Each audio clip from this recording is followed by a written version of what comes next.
This is February 26, 2021, 5 days before my upcoming hairline and temple restoration surgery. But I thought I'd also give you a quick look body hair update. I don't do those quite as much as I used to, but let's just take a quick look. So here's a chest hair, and as far as I can tell, that's pretty undetectable. There was a little pimple here that left a bit of a scar, but ingrown hair there. But yeah, so that's fine. Abdomen, maybe something really minimal. I don't see much at all. Let's take a quick look at my leg. So the leg, really some really mild discoloration. Obviously less hair. I'd like to at some point take that other hair, one to make it even, and then also just to fill in, because it looks like I have some good coverage, and we'll see SMP and how finasteride helps, but it's not like dense. Maybe it's dense enough, but we'll have to see how it goes. But I might actually end up using leg hair, which could be very ideal for filler. Yeah, so let's just try to get a real close look at this hairline, because I'll be interested how that looks on the other side.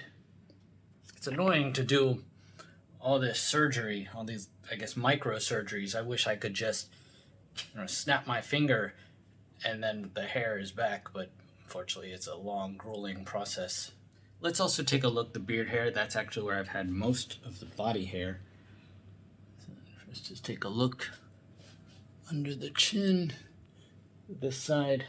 So what I notice is this is definitely has gotten thinner. A lot of people are naturally thin in this area anyway, especially if you look at someone like Keanu Reeves, he just hardly has any hair there.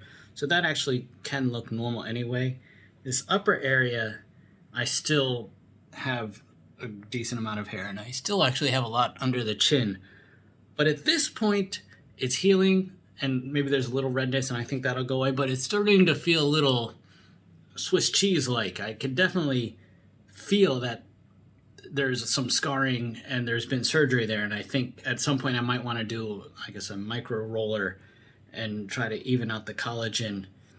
Going to pick up my daily fix of pure Thai tropic sugarcane, the elixir of life, literally one of the greatest and most delicious drinks known to man.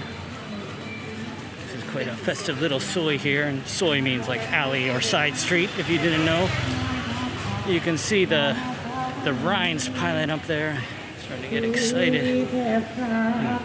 Nothing wrong with some fresh mangoes too, but yeah, this is as fresh as it gets, as good as it gets. Pure sugarcane, there's my man right there. Good prices. Putting on top. Alright, gotta get the money now. Now we just need a place to drink it. Let's go right over here. Try not to get hit by any cars. It's like pure energy and goodness. They can make it in Florida and Hawaii, but a lot of things have a special flavor here in Thailand you just can't get anywhere else. You can drink Red Bull, you can drink espresso, but nothing quite gives you the energy kick and immediate mood boost like pure sugarcane. The thing we really want to know, does it grow hair on your head? Hard to quantify, but at the very least, it will make you feel good regardless of your follicular status and situation. And what is the Thai word for sugarcane? Well, that's nam oi. Nam oi. Oi, mate.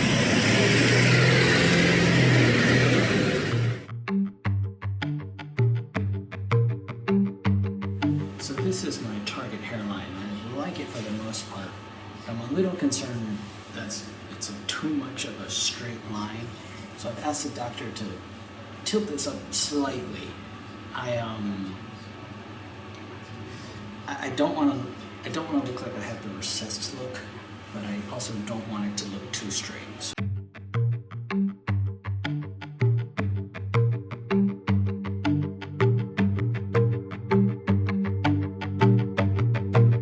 all done now. 700 grafts.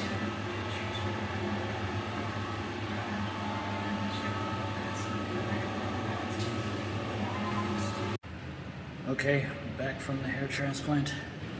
Let's go in here. Honey, I'm home. Hi, how did your surgery go? Well, let's have a look. All right, let's have a look. So today, we worked primarily on the hairline and what I call the temple points. Okay, let's take a little close up here. It's just this area. Yep. And all the hair was from the traditional area, from the kind of safe donor area. You can see where the bandage is. To my surprise, we were able to get 700 additional head hair grafts. Might not be impressive for most people, but for me, who is severely depleted, pretty good. So at first it looks like there's like gaps or it's uneven, but I think that's because she shaved some areas.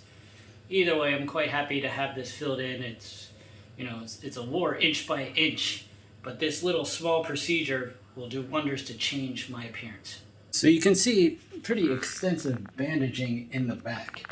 And one little tip I want to give you is it's very good to leave these bandages on for the time your doctor said. And it's good to leave the scabs alone. There's no cream, lotion, or post-operative routine or care or medicine that's going to create healing as well as your own scabs. So you want to do everything you can to let it heal, let the blood clot, and have your natural healing. Take one more look and I'm going to wrap this up. Here's this, a little close-up. Give some. I'm going to go over here, a little better light. So this looks funny, but again, I believe she shaved this back. That's why this looks like it's more in front of the forelock than it should be, which I don't believe is accurate. Yeah, she pretty much followed that line that you'll see in the photo I'm going to include where she drew the hairline. She just followed that pattern. That's it for now. Do one quick look over the top.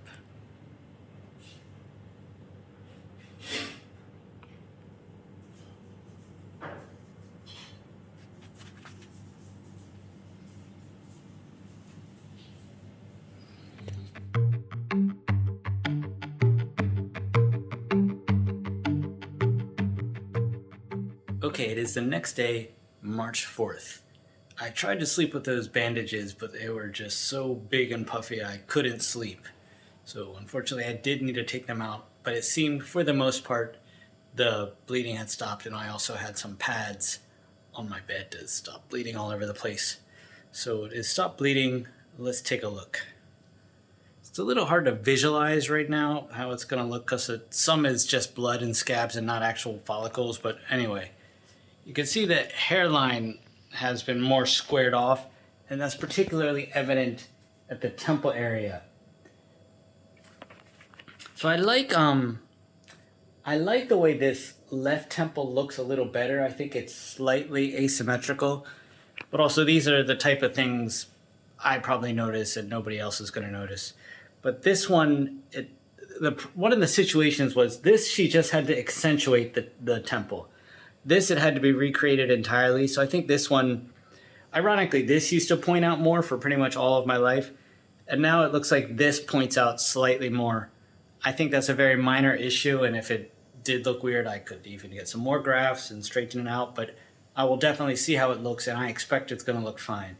So again, you can see this is much more nicely squared off now. And I've seen other videos about this. There's a gentleman, KL, I believe his name is Killian. He does a lot of great videos about temple points. And he talks about how if you don't have that, it makes your face look wide. There's just certain aesthetic benefits to hair. Everybody knows this.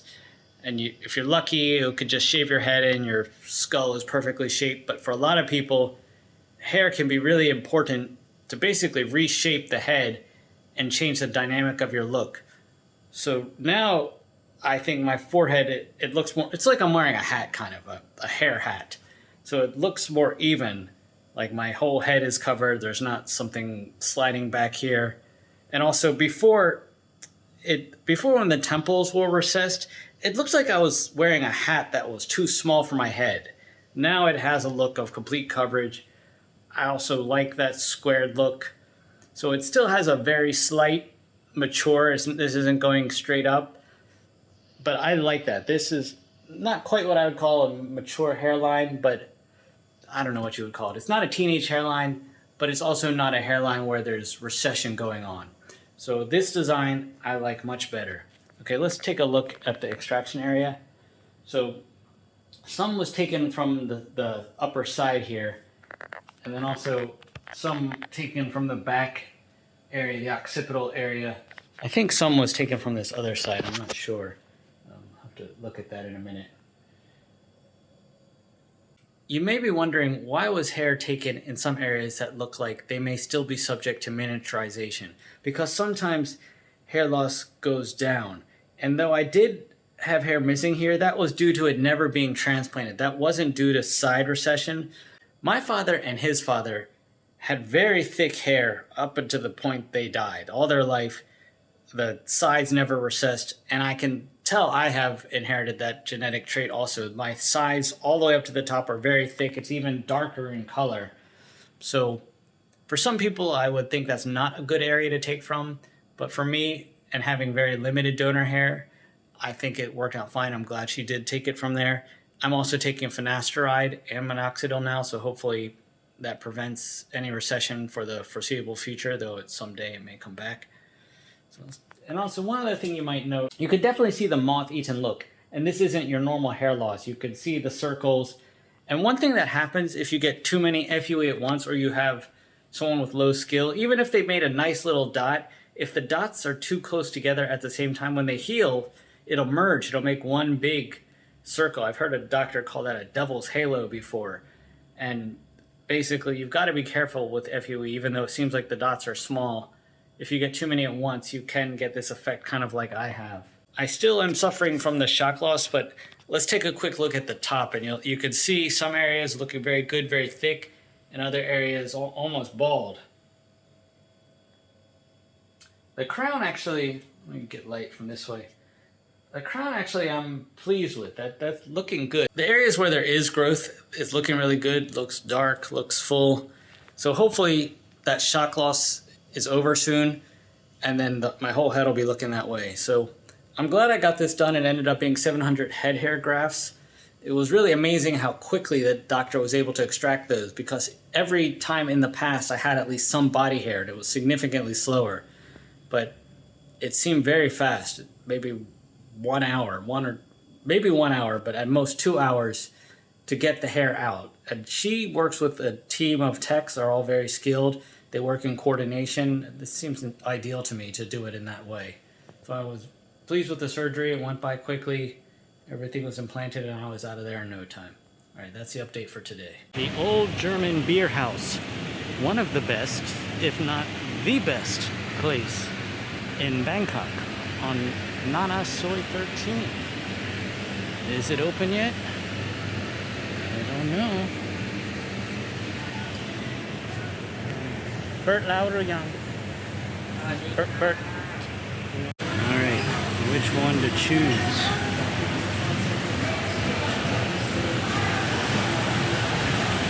I think I'll go for the little dark one. Alright, so all the scabs have come out. This looks a little funny for a couple reasons. One, it's red still, and for some reason it was really itchy. Like this area here, there was hair, but it was unfortunately so itchy. I think I scratched out a couple of grafts. I think that will look okay, but and then also I'm still going through this shock loss. But I'm gonna have a look here. This temple. That one might still need a little work, but this one's looking pretty good. Nice and squared all. And again, looking a little bit funny at this stage.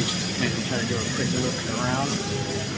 The back is looking good here. Right here.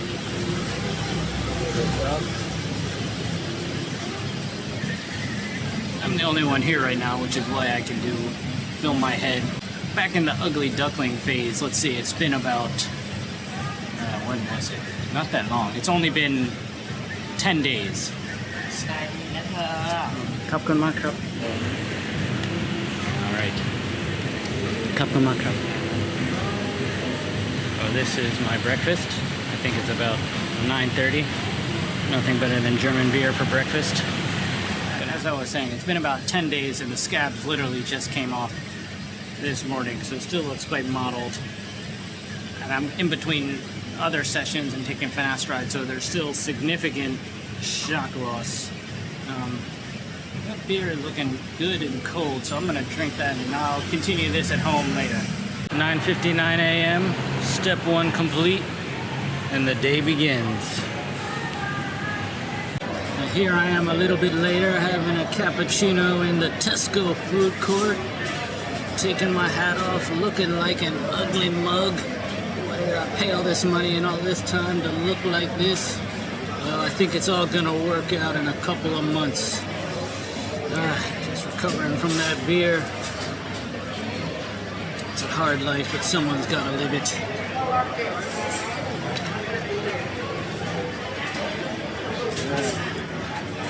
Only one to a world. Here's a little change of scenery for you. I'm here in Phuket with my wife. We're actually looking at condos. I've been thinking about living here for a while, and anyhow, to my hair. So let's take a quick look in the beautiful Phuket sun. So this temple point, I think eventually is going to need a little more work. I think due to my scar and some skin irregularities, it maybe was a little harder for the doctor. And also I only had 700 grafts to work with. Let's see. I said this one I think is looking really good and perfect. And that's basically, I'd like them both to look like that. I still have a lot of shock loss. And the back I think is looking quite good. And the top, still kind of the same situation. So I had this top area transplanted January 28th. So it's really not until May, until that's even going to start sprouting. And then finasteride is probably doing some weird stuff too. This I had done March 3rd, and some of it hasn't even fallen out yet, so obviously going to be quite a wait for that too. Maybe not until June or the end of June before that even starts. And this was 100% head donor hair, which I'm pretty much tapped out of. And sometimes it's like you get a hair transplant just to look like you're balding. And I myself, I used to be happy with that. And I was like, that's fine if I look like I'm balding. But these days, I feel like it's not worth it unless you have the appearance of a full head of hair. And I say appearance because it's very unlikely, except in some rare cases, if you have the extent of hair loss I have, that you have enough donor hair to really have like 100,000 hairs on your head. That said, doctors can do some pretty amazing work. So I have come to the opinion where it's just not worth it unless you're really getting close to a complete restoration. I don't want to look like I'm balding. It's okay if it's not like complete density. Even when I was young, I didn't have super thick hair. But I don't want to have temple recession or be able to see my scalp. And there's a couple tricks you can do with SMP and the way you comb it. And that's okay. Maybe I'll do that if necessary. But yeah, I definitely don't want to look like it's thinning. And another thing, it's somewhat of a giveaway when you have a hair transplant and it's this diffuse look, but all the hair is thick caliber. And even if it's a single hair graft, that doesn't quite look naturally. I mean, if you got to the point where your hair is diffuse, the hair is going to start miniaturizing. So if you have non-miniaturized hair that's not quite dense enough, it doesn't look great in my opinion. Let's take a quick look here. That's enough of me. Let's take a beautiful ocean. I'm in a town called Goron right now, and this is Goron Beach Resort. I have another channel, J International. I actually did a video on this place. It's very, very slow here right now. It's dearth of people because Thailand is still not really allowing international tourists unless you go through a very difficult process. So I kind of have the whole beach to myself, which is pretty awesome. It's both nice and not nice because, of course, it's nice to have a tropical paradise to yourself, but a lot of businesses can't operate, so it's really just enjoying the beach. It's not too much liveliness or shopping or things like that. All right, that's it for now. Well, we caught some rays and enjoyed a couple days of the beach, but didn't quite see any condos to my liking. Nothing in the price range and location I was looking for. So for now, Phuket will continue to be a place I visit but not live. Back to Bangkok.